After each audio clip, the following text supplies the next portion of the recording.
Just to start, can you tell me a bit about who you are, what your role is in the wedding industry? Okay, so I'm Gideon Hermosa. I am an floral and event designer. Yep. So we do a lot of destination weddings. And a floral and event designer is different to a wedding planner. Definitely. So we don't plan. Yeah. We only design. And yeah, we sometimes act as a creative director of the whole event. So something that is more creative. Okay, amazing. How did you get into that? Oh wow. So I've been in the business for almost 16 years now, Yeah. formally. But I've been doing weddings since I was like what? High school. My first wedding was when I was 16. Doing florals. Doing floral. Wow, Yeah. that's so cool. Yes. It's I don't know, maybe it's a calling. Yeah. And I've been loving weddings since I was a kid. Yeah. So that's how I started. With your design, so they come to you, they say, can you help?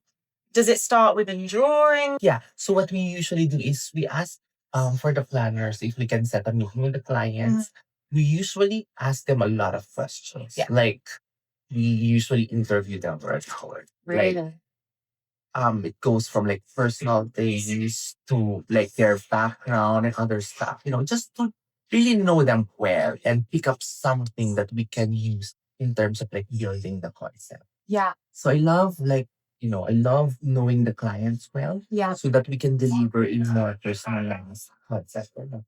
And then are you touching base with them at every stage? So is it initial idea? So sometimes also we ask them for like initial pegs Yeah. or mood boards. Like sometimes it's not a mood board, even sometimes like single photos. Yeah. And it's not even sometimes about wedding concept. Sometimes even just random photos from their travels to like any display windows that they were, attracted to, like their pets, to like anything that they wanna, feel like include to become more personalized in their wedding. Just what they love. And how much have you seen 16 years? You kind of come from pre-social media to now where social media is quite impactful. How much do clients, planners come to you with they've seen and go, this is what we want? Yeah. So I literally started doing weddings without social media. I remember before I don't even have, I can't even afford a website to like show my work. So during that time, like probably when I was third year in the business, Friendster, Friendster? Yes. Was becoming popular during that time, but I don't know how to use it as a tool because I can't, afford having a website. Yeah. What I did, like, I remember I put my name as a florist gigs. So I started as a florist during the time. So, whenever people see the page, if they're getting married soon or having an event, they might be interested checking out the page. Yeah. And there's a feature in that Friendster, um, there's like an icon who says like who's viewed me. Okay. So sometimes as a person who does Friendster, we check who viewed you, right? So some I remember before when I log in, I always check my friends with a couple as a profile photo. Yeah. And then I just, like randomly view them without even seeing that They person can see that everything. So they can see me back and check whatever we have. So that's how I started in social media. Wow. And it was very effective. Yeah. Then Facebook came, we tried, post as much as we want to post things. Which sometimes, like before the start of Facebook, I don't even know who noticed my work because there's no feature the same as Spencer, like who's with me. Yeah. So I don't know how are gonna people like discover me. Okay. So we started posting like events. Yeah. Continuously posting them. And you've built up now main social media you use. Is it still Facebook? I still use Facebook, but now we are more on Instagram. Yeah. Yeah. Especially for young generation. Yeah. And who looks after your socials? Oh, for social media, I usually do it. You do it all? I personally do it. Yeah. It's kind of tough. Yeah. But especially during pandemic. Yeah. but you really have to stay relevant. You have to stay visible to everyone for them to see your work, discover you. Yeah. And do you think it's important that it's you doing your social media? I think yes, because it has a personal touch. You know, people are very curious on what you do things outside work sometimes. So I Yeah. also post, things that I do without work. I mean, like my travels, Yeah. people that I meet along the way, people that I mean, like random things that Yeah. I discover when I So then people feel like they get to know you. sort of personal level, not just on brand. Because, people are very curious about your background. Yeah. So people are curious what you do outside work. Yeah. Like that. Yeah. And is there a challenge with when people see other people's social media or other things on social media? They bring it to you and they say, this is what we want. And actually, you having to deal with the expectation versus reality that we all talk about and going, uh, no, that's not possible in this location, or it's possible, but the price is this. And they're like, "Oh." Do you still have to deal with that regularly? Well, of course, we have clients like, sometimes they go to you to show other designers Yeah.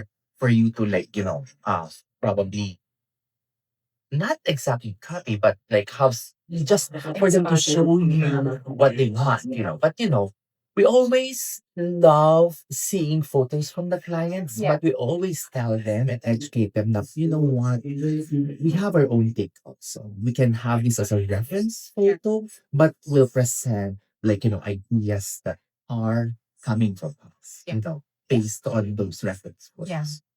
And do you think, or has it already, has AI started to impact what you do at all? In terms, Totally, yeah, has in it? terms of design, because especially in this,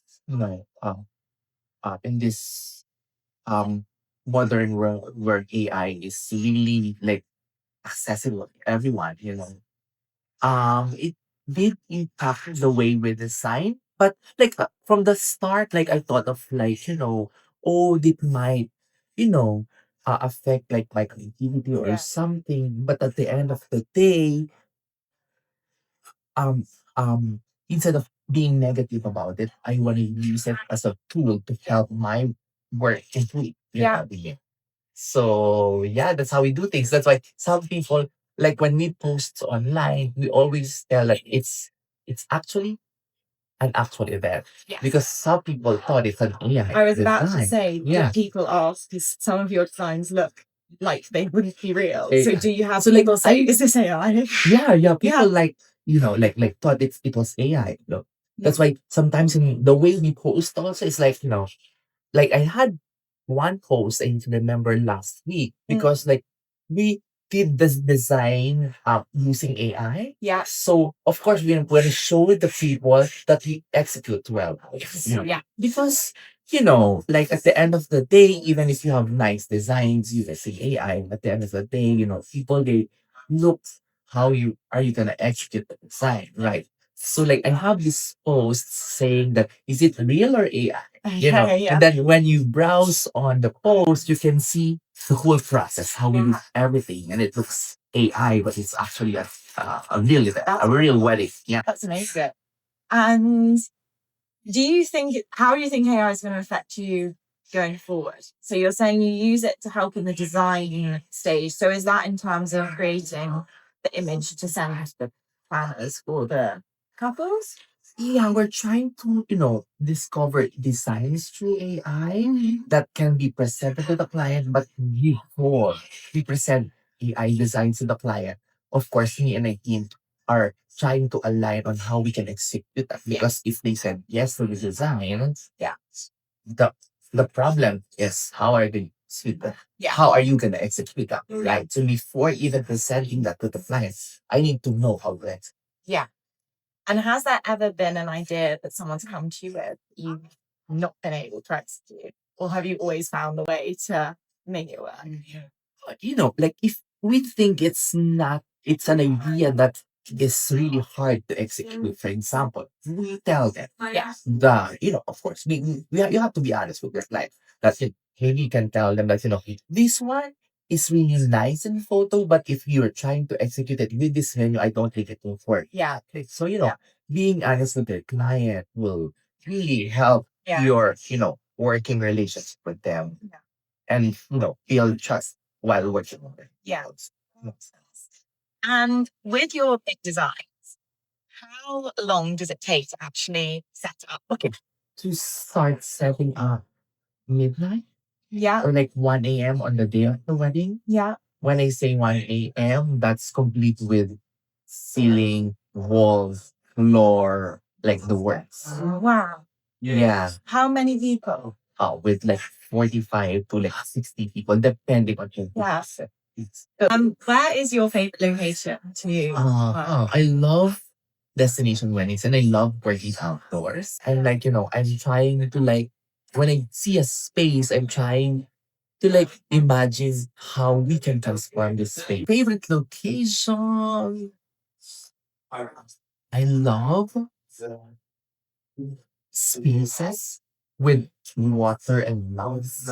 Switzerland, of course. Yeah.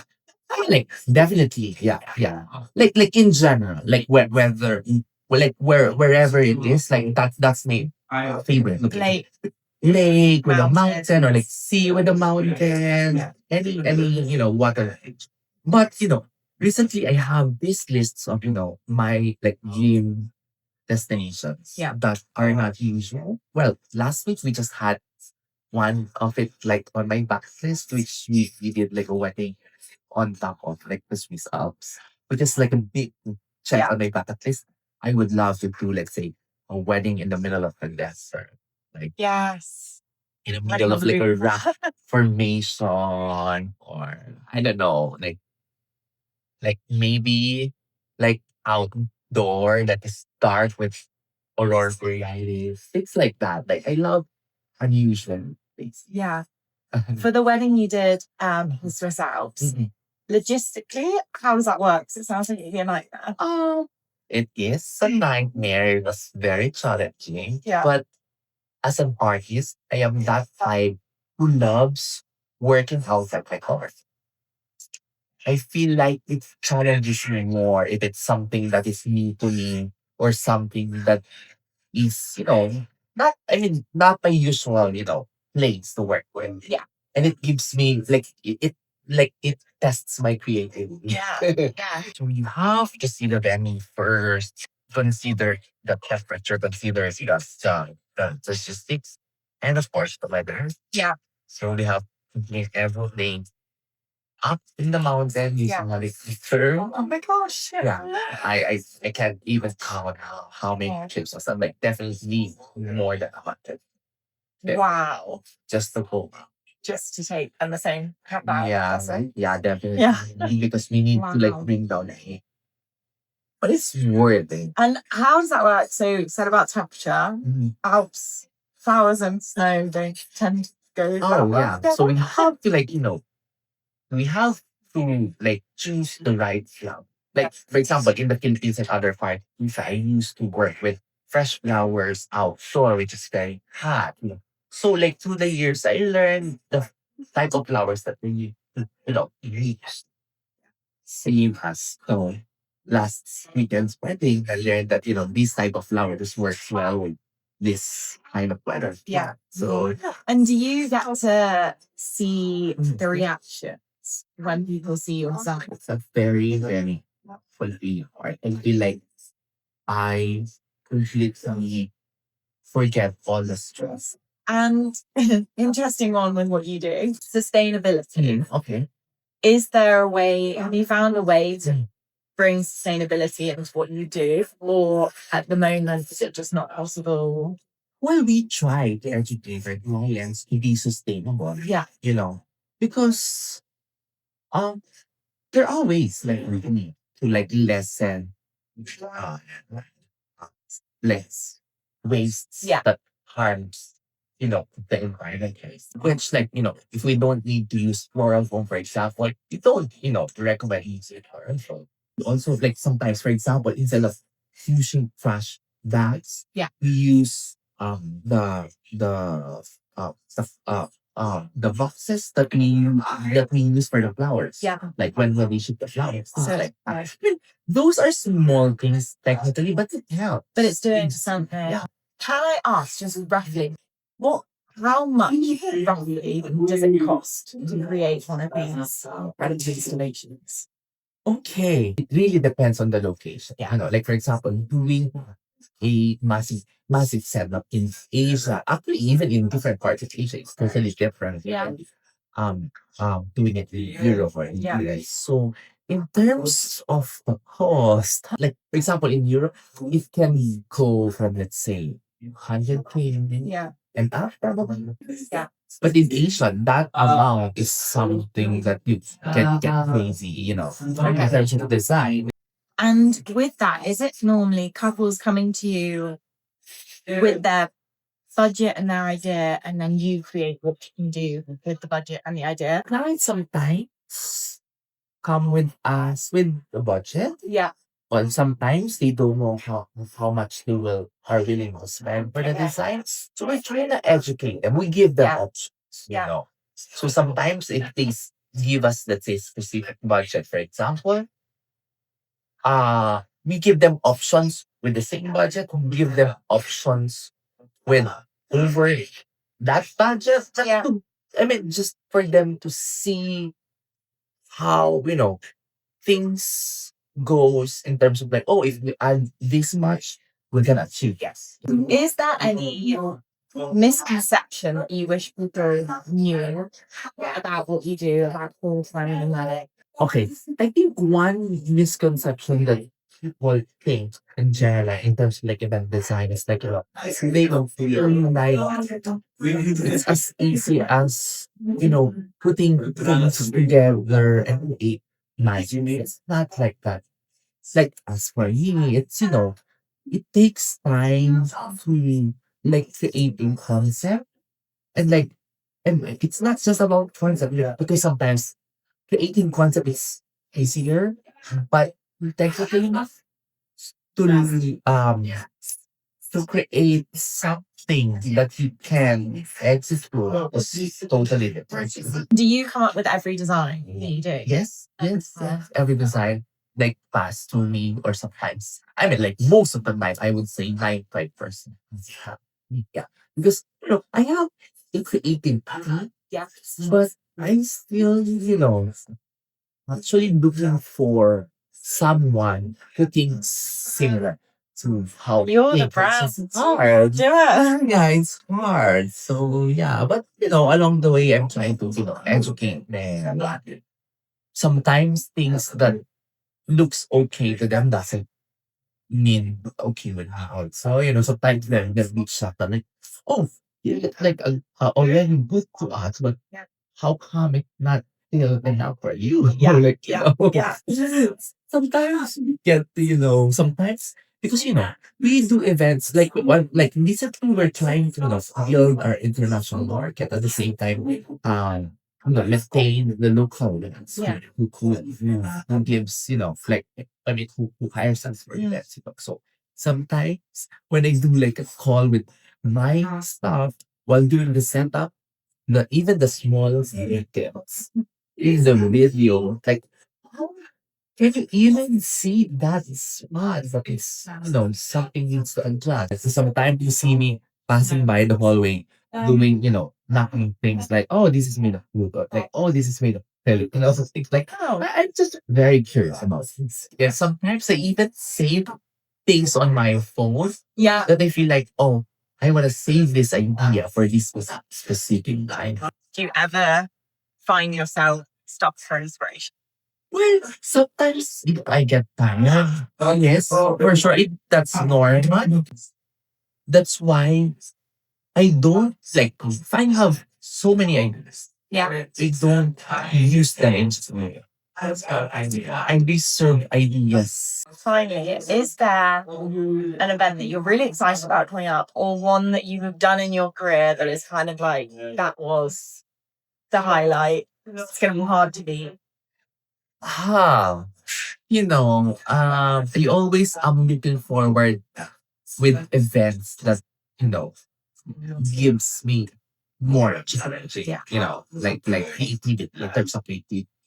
I would say that one is symbolic is like a big check on my bucket list. And I would say that one is something that I might be doing, but in different environments. But it's on a different level because it's up in the Yeah. Do you have any advice? Anyone who is wanting to go down floor design, head design route? building your brand, you have to enjoy the process. Don't make it like you don't get so much pressure. And one thing that I would give them probably is that, sometimes going up there is easy, but to let go is the most challenging. So maintain your, you know, your creativity, Yeah. your level Yeah. would be the tough one. So yeah, enjoy the process. Yes, thank you so much. Thank you.